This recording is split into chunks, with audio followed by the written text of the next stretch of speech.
Hello, I'm Kads, and welcome to today's video. So once again, the portal is alight with the lovely red hue, and honestly, I did not expect it to be red again so soon, because I feel like 2x Primals, like the true 2x Primals, was only like a couple of months ago during the Kraz wall breaker. I guess it was Black Friday, so two and a half or 2-ish months ago. But anyways, 2x Primals, true 2x, meaning it's a 2x boosted rates on epics, legendaries, and mythicals is here. So we're going to be pulling some shards, of course, but we are never pulling without a purpose. We are also in pursuit of as many points as we can possibly get at the beginning of the Odyssey Titan event. So the champion chase is right at the beginning here, and we need to get all the way out there to 4,200 points to get ourselves the 200 Titan event points up for grabs. Now, the good news is I didn't have to do this entirely with shards. I did have access to relatively free, or air quotes, free points, and so you can see here that we're already at 800 points. Some of that is just from the campaign. I've been running champion training since that went live as of this morning, but more importantly, I had my 2 summons from the Creed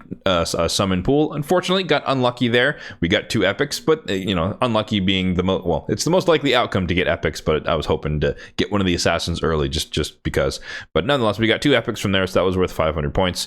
And then I fused the last of the fusion epics for the Cassandra fusion, which we'll be doing, wrapping up in a bit here as well. So that put us at 750. Then the rest of that was the champion training, as I mentioned. So we're starting off with 800-ish, but as I just preluded to, we need to fuse Cassandra. So it is the last day. We have 8 hours to go. I guess today's reset is when this finishes, but there we go. We can see that Cassandra is done. So stay tuned for my community tab page. I'll be talking about the delta in terms of my resources for getting the Cassandra fusion, the first fusion of 2026. But here we go. We can fuse this live. We spend 1 million silver, and that should give us another 500 points, which will bring us up to 1,300 points in the champion chase, and also a little bit of coalition points there, which is awesome. As I talked about in my fusion plan for her, I don't really intend to use her in the near term, but she is there in case she's needed in, 6 months to a year from now when they open the faction crypt, and I may or may not have a bunch of champions. I know it took me a while to get a lot of Sylvan Watchers, for example. I was running a lot of epics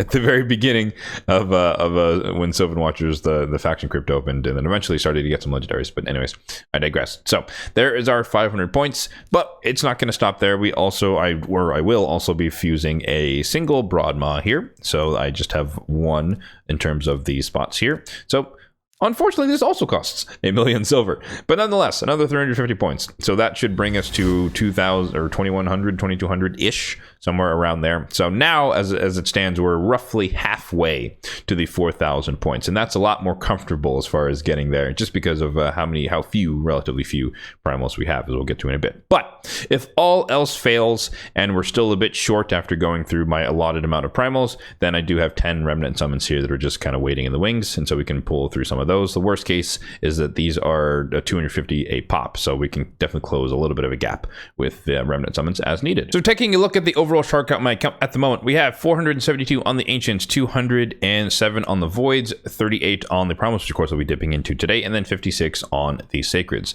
Now, my personal limit here is no more than 30 primals. Ideally, we would get 2,000-ish points in 20 primals. That's probably a bit lofty. We'll kind of see if RNGesus is on our side today. But yeah, worst case, we pull 30, and then if the 30 is still not enough, then we dip into the remnant summons that I just mentioned. In terms of Mercy, let me pop that up on the screen. If you want a link to this, or there is a link to a copy of this spreadsheet if you'd like to use it to track your Mercy, in the description box down below.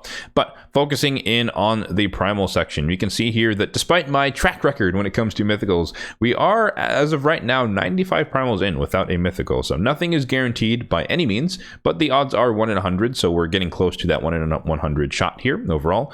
And then in terms of legendaries, we're 59 in, so it's been a while since the last legendary as well on my from primals. And so no matter what, unless we happen to get one on the first 10 pop, we're going to be entering Mercy for legendary here. That's not a guarantee either that we're going to get one. It just means that we're going to start to accrue or increase our odds with every single primal after we enter Mercy. So we'll see. Again, up to RNGesus what happens for today. And if RNGesus is on our side today and we do happen to get a mythical, my most wanted mythical at the moment moment is Lazarius, because on my account I do have a lack of good like PvP speed aura and all battles champions who are more on the support side, but also he's kind of a DPS. He's kind of both a hybrid, so he would be like the perfect champion to be like kind of, you know, one of my faster champions, but also kind of that threat that he can switch forms at any moment and do his nukes in the alt form and lock the enemy team out. So Lazarius is kind of my number one for mythicals. And then when it comes to legendaries, we're actually going to change it up a little bit.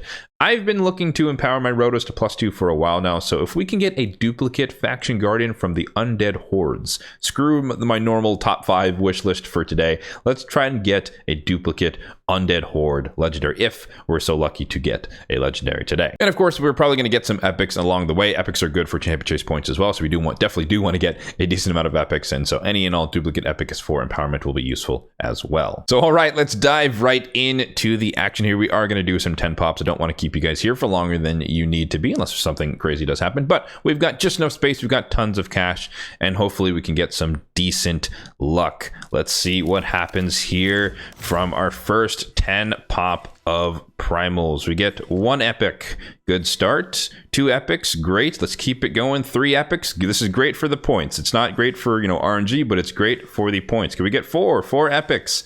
Awesome. Can we get 5? Is 5 greedy? No, 5 is not greedy. Hey, we'll take that. So 1,300 points. I believe I said we're at somewhere around, you know, 2,000-ish. So that brings us to around 3,300 points. So now we are 900 points away from the maximum Titan event points we can get from the champion chase, which is great for our pursuit of the Titan event. So Lady Booby Bell here is well known for being able to solo bommel with her passive here, the red lady, so she can just heal whenever the bombs blow up. Rearguard Sergeant, I always kind of tout her as like your early game ally protection champion here with this on a 3-turn cooldown. She's one of the best nested ally protection champions. If you're just starting off, you're working towards your first Nightmare / Ultra Nightmare Clan Boss teams, then I think she's really, really good. Obviously, she also provides decreased attack, which is helpful, and then decreased defense on the A1. Rockbreaker, I think he's really underrated, but this guy is a hardcore carry for like Centranos because he has an affinity-friendly AoE provoke on a 3-turn cooldown, which is just good CC, but also he can do some work in faction wars. Granted, the dwarves happens for some reason to have a lot of provoke champions, but he's just one of them. But yeah, used him a lot in faction wars, hard mode included, but Centranos is definitely where he kind of came into the play more. Corpse Collector, I've heard she does no, I'm thinking of Hexia. Corpse Collector is actually trash, I think, if I'm not mistaken. And then Maruka, I think she's okay. I used to use her in my like old style Sand Devil, I guess you can call it air quotes traditional style Sand Devil team with the Revive on Death composition, but even then I think she's useful in a couple of fights in Centranos. I think the Nether Spider comes to mind, where when you get stacked out on a bunch of poisons and you know the Nether Spider is about to take a turn, you put Revive on Death on your entire team. She takes a turn, pops all the poisons, and everyone pops back up with Revive on Death, or because of Revive on Death. So she's kind of okay in that regime, but that's extremely niche, and that's more of an end game kind of focus of her utility. So yeah, great start there. 33-ish hundred. Next 10 pop, can we get? Well, we should be entering Mercy when it comes to legendaries, unless we happen to get one at the start here. Ooh, we got a mythical, and it is a duplicate for me. A duplicate Nice the Shadow Thief. So I definitely don't need 2. Oh, okay, and we get a legendary to boot. All right, so Mercy is reset for both, and we're definitely done. We're going to call it there. We are done for the champion chase. We kind of blew past the 900 points we needed, but we'll definitely take that. The epics are, well, Jotun's relatively underwhelming. Siege Hulk is okay. AoE decreased defense for the Ogren tribes. But hey, I will not complain about another mythical on the account, even though it is a duplicate in this case. So I don't necessarily need to build a second Nice, but Nice, everyone at this point kind of knows he's super powerful. He's okay in the base form. This is a nice ability because it can't trigger counterattacks, ignore shields. You steal some turn meter. This is a nice block revive ability, but most of the time you're going to deal with a Nice, or try to deal with a Nice in the alternative form, of course, with the broken passive to revive people every time he gets a kill, and then the protected counterattack block damage with the heals on himself, and then the healing on the A1, the AoE provoke / stun depending upon HP levels and whatnot. Yeah, broken champion, super powerful. So glad to have him, even though this one's just going to sit in the vault for me. I'm not in the business personally of empowering mythicals just yet.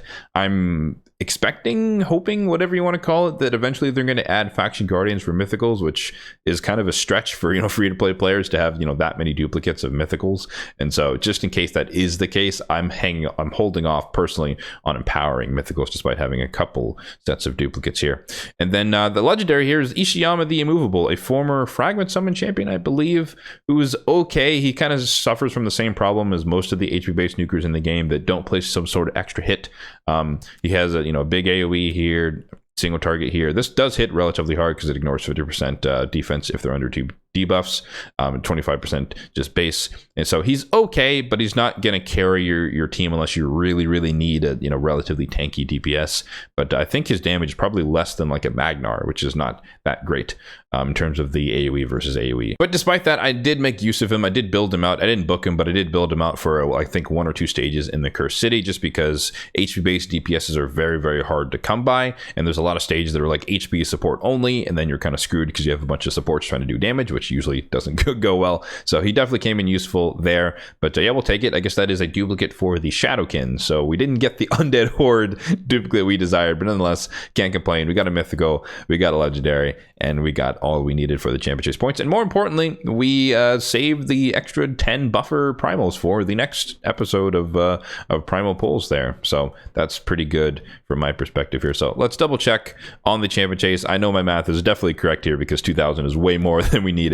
So we're probably close to the legendary tome. I'm not going to get there with primals, but I might get there with yeah, that's probably close enough for mystery shards. I'll just kind of pull a bit, feed some commons and uncommons into someone and just get a free legendary tome. I think that's definitely worth investing in. So we'll claim our Titan event points. And I think the index should be Cassandra. That's the only one who's new. Yep, that is new. We'll claim the red dot there as well. And then we'll do the faction guardians for the Shadowkin. I was going to say that might be the second pair of faction guardians for the Shadowkin. So we're getting some extra attack, which actually that's quite good now that I think about it. In terms of the Shadowkin, I think that's 10% attack for Ninja, who's probably the only attack champion who I actually use on a regular basis. Yeah, but still, 10% attack on Ninja is excellent, and it's kind of crazy to think that I've used him in, oh my goodness, these pop-ups, holy moly, oh my god, chill. Yeah, but it's kind of crazy that I've used Ninja a lot in a lot of content, and he's still, he never had the extra 10% here from the Faction Guardian, so we finally broke the 7,000 mark on his attack, so that's pretty awesome for me. But yeah, that is going to do it for this Primal session. Not going to complain. We did get, I guess we got 2 legendaries effectively with the fusion being done as well. But duplicate, nice the Shadow Thief. He can join my lovely Sigfrids in the vault here. I'll probably throw like a barrel into him just to take him to level 60. There's a champion training going on right now, so we'll take advantage of leveling him up. But like I said, I'm not in the business yet of empowering duplicate mythicals. I think that's more of a Kraken whale territory type deal, just in case they add faction guardians for mythicals. I don't think they've ever said anything of that ilk as far as possibilities, but just in case, just like I said, free to play, getting duplicate mythicals is a pretty big stretch, as you guys will probably know way more than I do at this point.